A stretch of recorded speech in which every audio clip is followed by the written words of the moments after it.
What's up, everybody? Welcome to SLC Puck. I'm your host, Austin Facer, and we've got a lot to talk about tonight. We're coming to you just minutes after the Utah Hockey Club's defeat to the Pittsburgh Penguins, the 3-2 overtime loss. Overtime game-winning goal by Sid The Kid, Sidney Crosby.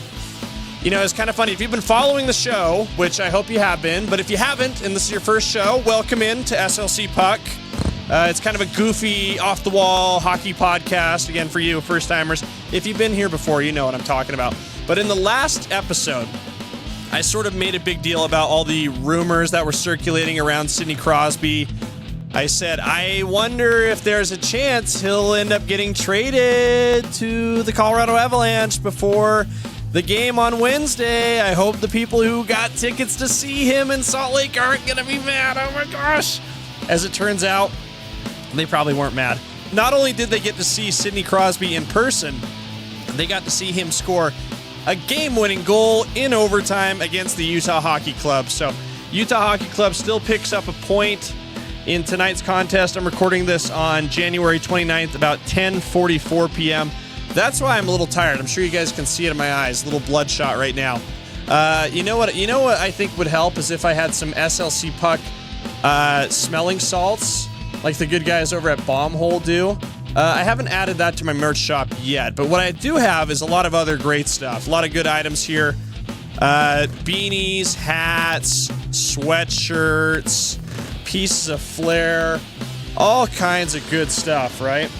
And oh, look, that's kind of interesting. I have some Yeti shirts. I don't know. Maybe what should I do about those now? I don't know. Gosh, that might be a collector's item for those of you who have purchased those already. I don't know how much longer I can keep those up. I don't know, but I don't have the word Yeti printed on them, so I think I might be okay. And if you don't know what I'm talking about, you might have missed the news today. It was kind of big.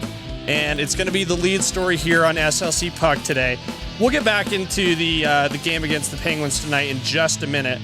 But without a shadow of a doubt, the main story today in the hockey world, and this is why I feel so smart. I feel very smart that I held off recording tonight's episode until after the game. I did consider maybe doing tonight's show maybe earlier in the day or maybe Tuesday. Eventually elected that I would to wait until tonight after the game. That ended up being a very good decision because I have a lot to report on as far as Utah Hockey Club news goes. And the big news today, and I know I've kind of been burying the lead on this a little bit, is that there's been a death, according to KSL.com. There's been a death that has probably making some people a little bit upset. Some people maybe are a little confused, and I'm just here to set the record straight for you guys. So I'm just going to be reading directly off of the report on KSL.com. Ryan Miller, my guy, did a great job on this. He's been covering this story from the get-go over the last week or two. The name issues with the Utah Hockey Club. So and since you're listening to me here on KSL.com, perhaps I will do the reading for you because I understand that can be a little challenging for some of us, right? And I'm not a great reader myself. But let's hop into this story from KSL.com. Headline is "The Yeti is dead." That's the death I'm referring to. Utah NHL team vote down to 3 names: Mammoth Hockey Club and a newcomer, Wasatch. And here we go. Ryan's lead is pretty funny here. The Utah Yeti is dead. That's a very powerful lead. We call that a lead in the journalism world. That's quite a potent one right there. Ryan continues, the next step to finding the Utah Hockey Club's permanent name will begin Wednesday night at the Delta Center with a fan survey between the final 3 names: Utah Hockey Club, Utah Mammoth, and Utah Wasatch. Wait, what? Yep, a new name, Wasatch, has emerged as things reach the top 3, along with a pretty glaring omission. The perceived favorite, Utah Yeti or Yetis, is out as an option, though not necessarily by the team's choice. And then here's a statement from Smith Entertainment Group executive Mike Mon. At the end of the day, Yeti coolers have a trademark that allows them to print Yeti or Yetis on clothing and other licensed merchandise. And without a coexistence agreement, we would not be able to print that. So we talked about this a little bit. They were going to need to come to some sort of agreement with the Yeti cooler company. They have the trademark to print the word Yeti on a number of merchandising items, sweatshirts, t-shirts, hats. We see all that kind of good stuff. Not just coolers. They do other stuff too. So Mike Mon continued to say they made a determination that for the sake of their brand, they didn't want to enter a coexistence agreement, but that wasn't for lack of trying on SCG's part. Mon said the team engaged with Yeti extensively, and the NHL, a Yeti partner, even tried to tip the scales, but Yeti ultimately wanted to protect its own trademarks. At the end of the day, they have a trademark that allows them to print Yeti or Yetis on clothing or the licensed merchandise. Same quote by Mike Mon. So with that, the team had to move on from the name and has topped many lists since SCG had to move on from the name, that has topped many lists since SCG announced it was picking the name via fan vote. We went through a great process, Mon said. The name came from fans. We talked with them at length. The NHL weighed in. At the end of the day, it was their decision. I think he's referring to the Yeti Cooler Company there. But the team still wanted to honor the Yeti name for the next round of voting, and that's where Wasatch came into play. Mon said the new name allows the team to honor the idea of the mythical snow creature. And Ryan noted here, he seemed careful not to use the Y word, Yeti, and give it a Utah feel. We have the Wasatch Mountains, we have the Wasatch Front, we have so many different iterations, so we wanted to honor the sentiment of those top names while also including a Utah-centric version of that. So this is what I really wanted to get into. Fans attending the next 4 home games, this is written earlier in the day today, beginning with Wednesday's game against Pittsburgh, will have a chance to vote on not just the name, but also get a sneak peek of the potential new look of the team. There will be iPad stations located throughout the arena where fans can vote on the name and give ratings for logos and ice rink designs. Voting will be ready as soon as the doors open. Will continue throughout each game. No pictures of the designs will be allowed. And Ryan's right about that. And I know that he's right because I was there tonight at the game. And yes, I know it looks like, how did Austin get from the Delta Center to SLC Puck Studios so quickly? Does he have one of those, I don't know, I'm not a Harry Potter guy, but didn't they have like something that could make you transport? So didn't Hermione have that so she could get to like a bunch of her classes on time or something? You nerds that are in the comments will correct me on that. But no, we left at the second intermission because my nephew was tired. Thank you very much. And I wanted to hear Mike Fulta and Nick Olczyk on the radio. Thank you very much, which is a treat. I almost don't hate when the Utah Hockey Club plays on national TV, for one, because it's good exposure for the Utah Hockey Club. And I think they do a great job, and it's fun to see Utah on a bigger stage like that. But for two, it also means that Nick Olczyk moves to radio and helps Mike Fulta out over the airwaves there, and I think those guys are phenomenal together. So definitely not a complaint there. But again, I was at the game tonight. I did see how the fan vote went. It was sort of an interesting process, and again, no pictures were allowed to be taken of the logos. So I will just try to describe them a little bit. I'll just say I think they look pretty cool. Especially the mythical snow creature that the Utah Hockey Club is now going to try to use under the Wasatch moniker. But the way they had it set up, and I encourage you guys, if you don't have tickets to the game, find it, and you really want to, this would be kind of an interesting one to go to, just to see how the fan vote is going to make your voice be heard at this. It's sort of an interesting experience. They had sort of these, I guess you'd call them like voting booths. They were kind of like these like terminals that were set up around the concourse. They're on the upper and lower levels of the concourse on both levels. And they had curtains on 3 sides. You would come in the open side. They would ask you to hand over your phone, which is what I did. And then they would hand you an iPad. You would turn so that your back was to the curtain so nobody could see the front of the iPad. They'd keep really close eye on you so you wouldn't turn around and show off the logos or anything. But I have seen the logos. They showed just 2. Interesting note, of the 3 options, right? Utah Hockey Club, Utah Wasatch, and Utah Mammoth. I think the idea is they want to use the same logo for both the Wasatch name and the Utah Hockey Club. So that was the logo under both of those names. And then there was a mammoth logo as well. And I'm sure you can visualize what that looked like. It's just a mammoth with tusks. But the what would have, I guess, been the Yeti name had kind of a cool look to it. And it sort of made sense with a lot of the other design elements that you've seen with the team. And I have no way of kind of describing it further than that. Like a very aggressive, Yeti, somewhat simple, pretty streamlined. I have no way of showing that to you. We'll see if any of those looks get revealed at any point. But I submitted my vote, and of those three, I've talked about this extensively on the show. None of those three have been my favorites. I've had Outlaws as my favorite from day one. And so I was a little disappointed to see that it didn't make it into, I guess, what is now the final round.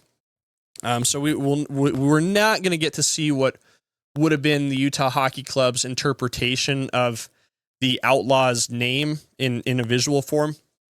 But of those three options, the three options that we currently have now, the one that I thought was the best is Utah Mammoth. And so that was the one I picked. I thought the logo they had with it looked pretty slick. So again, if I have no way of showing you guys, if you want to see it, I would say head to one of the next 3 games. They have a little homestand coming up. So this is a great opportunity to get out there and, be a part of the decision making. Cause I do think these votes count at this point. I'm interested in seeing what's going to happen here. I think this is kind of the turning point, the seminal moment, I guess we'll say, of this name voting contest. But I'll say this, like, I really did appreciate the fact that Mike Mon and Smith Entertainment Group was willing to be transparent about the process here. And I think from like a PR perspective, that's probably the right move. I think there's going to be, I mean, I've talked about this so much on the show, like, it's definitely seemed somewhat obvious to me and everybody else who's been following the story that Yeti has kind of been preferred by fans for one, and perhaps by the organization as well. So hats off to Smith Entertainment Group for just saying, hey guys, this is the situation. So we're going to do the best we can. We still want to show you guys the cool logo we have, and we think we have a way to make it work. So we'll just see what the fan vote ends up being on that. Pretty interesting.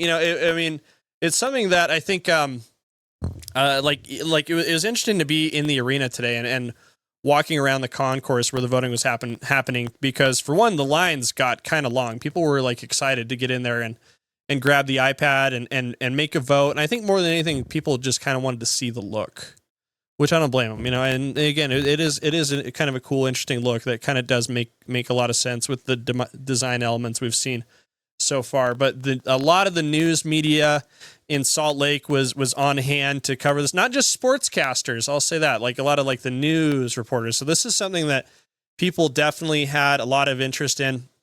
But I think it was fun to sort of, I guess, literally have your hands on what the look might end up being. I held the iPad, I got to see it, I touched the screen, I picked the one I wanted. And I think that's great. And now I think with this whole ordeal, this whole kind of sidebar, it's funny. No, this has been like a huge story, but there's also been a lot of hockey games along the way. There's been 50 hockey games, but this has been probably the thing that's been on most people's minds throughout the season. Kind of the big topic of conversation has been the name of the team, and it's an emotional thing. I've talked about this a lot. Like the Smith Entertainment Group, like this is it. This is the chance. You get one chance to really nail it. You do see teams from time to time in professional sports change names, and sometimes that could be like a cultural thing, right? We've seen like teams in Cleveland and Washington change from like Native American imagery to, names that are a little more safer, a little more, I guess, PC would be what most people would say. But I think like the New Orleans Hornets changed their name to the Pelicans, and that kind of that was due in part to the fact that the Charlotte Hornets, probably had something, there's a story there, but that was kind of how that happened. But, really for Smith Entertainment Group, this was their one chance to name the team. And I'm sure they spent a considerable amount of resources on the Yeti logo, and so I'm interested in seeing like what they're going to do to try to make that work. Because again, it is kind of a cool logo. It would be a shame to see it completely resigned to the to the trash heap of history, without getting a chance to be on the ice or be on the sweaters of the Utah Hockey Club players. So it's still more to come. I think what happens over the next 3 games in terms of the fan vote, what happens on the concourse might be even more interesting than what happens on the ice over the next 3 games. And that's not necessarily true, but I think that's something that will occupy a lot of people's attention. What happened on the ice tonight was pretty interesting, though. And we'll just talk about that for just a minute. Utah Hockey Club, like I said, played the Pittsburgh Penguins and Sidney Crosby. Yes, I was wrong. And to be clear, I didn't predict that Sidney Crosby was going to get traded. I merely suggested that there had been a rumor that he might. And that was something that Paul Bissonnette had been sort of touting on Twitter. I think there were like some conclusions that you could draw from tweets from guys like Frank Saravelli and folks like that. But ultimately, it was good news for the folks who had tickets to see the Pittsburgh Penguins in town, and they got to see their hero Sidney Crosby. I was psyched for my guy Cole Bagley at KSLSports.com. He's a huge Penguins fan. He was telling me like last week we were just chit chatting on the concourse at the arena. He's like, dude, I got a 1-on-1 with Crosby. I'm so excited. And then as soon as I saw like the rumors swirling that, it seemed like maybe there was a possibility he might get traded, the first person I thought of was Cole Bagley. I was like, gosh, if Cole misses out on his 1-on-1 with his hockey hero, I'm going to feel really bad for Cole. But I think it still happened. I'll have to ask him how that story went. But again, it was a game that I've said this before. I've said this a lot over the last couple weeks. Okay, pay attention, people. What I'm saying here, Matt, I'm sorry, I'm a little cranky. It's 11 o'clock right now. I'm a little tired, but we're getting this episode out for you guys. All right. And we're going to make it happen. But these games are becoming increasingly more important, especially as the Utah Hockey Club continues to stay in the hunt for the playoffs. And again, I think the next couple weeks, the time leading up to the Four Nations face-off, which is in February, which is coming up next couple days, is going to, these games are only going to get more and more important. So I'm trying to refresh the standings here on ESPN.com. I'm not sure. Yep, there we go. They're just refreshed. Okay, so let me just hop over to my screen right here. And if you're listening to me on Apple or Spotify, sorry, you're not going to be able to see the visual. I always recommend watching me on YouTube so you can, get a look at my handsome face, right? But, as a reminder, and I do this every episode, playoffs work in the NHL thusly: 2 conferences, 2 divisions, top 3 teams in each division are in, plus 2 wildcard teams. So Utah's probably going to be battling for a wildcard spot. The Central Division, which they're in, is just incredibly competitive, and they're essentially out of that at this point. I think they're not going to catch the Jets, the Stars, or the Wild. So they're in the hunt for the wild card. And right now, occupying those 2 spaces, the Avalanche, the Canucks. Avalanche have that first wildcard spot with 60 points. Behind them in the second slot are the Vancouver Canucks. And then just on the outside looking in, Vancouver, I should add, has 58 points. On the outside looking in are the Calgary Flames with 55 points.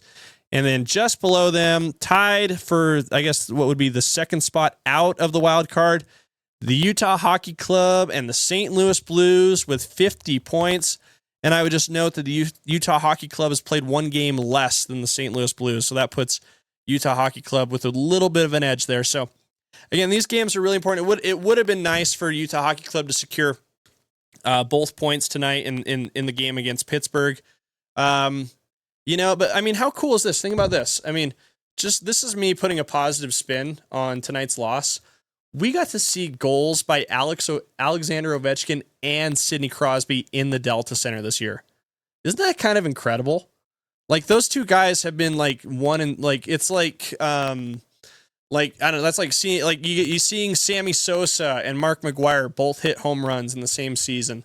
Like that, it's pretty crazy that, again, we have NHL hockey here for 1, and for 2, we've seen these 2 generational players, guys who have been pitted against each other. Number one, number two, for years, both score goals at the Delta Center. That's kind of cool. That is kind of cool. But hey, it comes at a price, right? For the Utah Hockey Club, that price is a loss, but an overtime loss. So they get the 1 point. But again, this is an important stretch coming up. And I said it a little bit tongue in cheek that what happens over the next 3 games, what happens on the concourse is going to be more interesting than what happens on the ice. That's not necessarily true, especially if you're following the playoff race, because there's there's one game in particular that is very important. I'm just looking at the Utah Hockey Club schedule right now. So next up on Friday, they're playing the Columbus Blue Jackets, who've had an interesting season. But the game that I'm referring to as the big one, the real interesting one, is Sundays, February 2nd, against the team that Utah Hockey Club is tied with for that spot in the standings, and a team they'll need to pass in the standings if they want to make the playoffs. The St. Louis Blues, Sunday at 2nd, and these games against St. Louis have been very important. And it wasn't too long ago that we were saying this before another St. Louis game. They played the Blues at the Delta Center on January 18th. We had a Nash cast that night, and that was great. We had Tyson Nash and Kelly Chase on with us and a bunch of other guys. That was also the episode, the Nash cast, where Mark Grace told us his disgusting bathroom incident story, which, by the way, is hilarious. I think that's recorded still on SEG Plus, Utah Hockey Club Plus. Check that out. But yeah, so these again, do you remember that game? We were talking so much about how it was like a playoff-like atmosphere. The boys needed to pack the barn. The fans came out and really showed tremendous support. Do it again. They're going to have to do it again this Sunday, the 2nd. Is that Groundhog Day? February 2nd? Oh my gosh. Wow, what a day. Groundhog. So you watch the Bill Murray movie to get you revved up in the morning. It's a great movie, by the way. And we'll see what Puxatawny Phil has to say about the Utah Hockey Club. If Puxatawny Phil comes out of his little hole, little vermin, little rat comes out of his hole and sees his shadow, does it mean playoffs for the Utah Hockey Club or not? That'll be interesting. We'll have to get more into the lore on that. Maybe that'll probably be the theme of Sunday's episode of SLC Puck. I would imagine we'll talk about Groundhog's Day. The show writes itself, folks. But anyway, yeah. So it's going to be really important. And again, after that, the Utah Hockey Club plays the Philadelphia Flyers on Tuesday, February 4th. So, and it's that window that the name vote is in. So stay tuned. If you know somebody who is going to the game, very heavily suggest to them what you think the team name should be. Perhaps they'll listen. Perhaps they'll grab the iPad and wish and vote accordingly. But kind of an interesting little homestand here for the Utah Hockey Club with a lot of happenings going on both on the ice and in the concourse area. And lest we forget, the jerseys just got restocked at the Delta Center as well. So man, that Delta Center is buzzing. Do I have my? I don't have it. I thought I had my sound effect of Liam O'Brien said, "Let's get this place buzzing." But it really is going to be buzzing over the next few days, especially with a lot of talk over the name, and then on Sunday with the big matchup against the Blues. Man, I'm tired. I'll tell you that. I've had like I've had like 3 straight days of hockey activity, and listen, I love it. Not complaining. There are worse fates in life than having to go to hockey related events, every day and for 3 days in succession. I'll just talk a little bit about my week. I think that'll be probably a good way to close out the show. But on Monday, I had the opportunity to go to a Utah Grizzlies game, which was interesting. And I felt like I learned a lot being at the Maverick Center and taking in a Grizzlies game. Might have been my first Grizzlies game of the season now that I think about it. But I said this before the season began, and when it was announced that the Utah Hockey Club, the NHL team, was going to be here, I said I think this is a good thing for the Grizzlies. I really do. I think this is an opportunity for them to get new fans in the door. There's going to be interest in hockey like never before here in Utah. And I got to say, Monday's crowd was a little light. I thought I was a little disappointed to see that, and that could be for a number of reasons. I think it could be because probably it's just because of the school night more than anything. But I still think it's true. I still think that the Utah Hockey Club presents a good opportunity for the Utah Grizzlies, and I'm really interested in seeing how that develops. I think there's a lot of opportunity to do things at the Maverick Center. And I have always said, I think my thought would be it would be smart to bring the Utah Grizzlies and the Maverick Center into the fold and make them maybe affiliated with the Utah Hockey Club, which is a possibility, or perhaps to bring them under the SEG umbrella. I think that's something that would be a lot of fun. I think there's a lot of possibilities to really make that like the entry point for the youth hockey movement. I think there's a lot of fun activations that you could do on the concourse to get kids excited about hockey. Make the tickets cheaper, I would say, if that happens. Make the concessions a little more family friendly, if that were the case. But I think what happens with the Grizzlies over the next few months, and I wonder if we'll see a development in the summer. I think that's something to watch, and so I would say keep an eye on that. But Tuesday's event, and I'm talking to you guys on Wednesday night, so last night's event was a ton of fun. We went to a youth hockey event for a kids party at the Delta Center for the Utah Hockey Club. And while I do have the emotional maturity of a child, I'm not. But we brought my little 2-year-old nephew, to go check it out. That was kind of our excuse to be able to go, to tell you the truth. I think he had fun, though. It's hard to tell. He didn't say otherwise. But it was such a great event put on by the Utah Hockey Club. It was a good opportunity. Like, they would let people like get on the ice and take a picture with a player, or you could shoot pucks on net, or see Archie do his thing, fetching pucks on one side of the offensive zones. So and so much other fun stuff too. People got to walk through the locker room and see the players' lounge. They have kombucha on draft, which is weird. I got to take a picture with my family and Michael Carcone, which I'm sure was a great thrill for Michael Carcone, in front of the Zamboni. But it's so much fun there, and that's kind of what I mean when I think there's a relationship there from what I think about when I think about the Utah Grizzlies and what they could do there, and the party that was at the Delta Center on Tuesday. There's a way to blend the two, I think. And I would I'm kind of interested to see like what a Grizzlies game is going to feel like next year, because I think it could be dramatically different. I think it would be a lot more like the youth function that we experienced on Tuesday. So that's something to follow, and something that I'll keep you guys updated with here on SLC Puck. We'll keep you guys updated with all the happenings with Utah's hockey scene, Utah Hockey Club, all that good stuff. Hey, I've got the hotline here, folks. Why don't you use it? Tell me what name you like. Tell me what you're voting for. Tell me why. Tell me your reaction. That number is 919-666-PUCK 7825. So call in, leave me a voicemail. If I think you got a spicy tuna of a take, I'll play it here on the show and address it for you guys. But yeah, lots happening. We'll stay up on it. Don't forget to like, comment, subscribe. Go to Apple, Spotify, YouTube, KSL.com, all that good stuff. But man, hey, lots of stories to talk about. We fit it all in one episode very cleanly. Way to go, guys. If you hung with me thus far, I appreciate you. And we'll talk soon.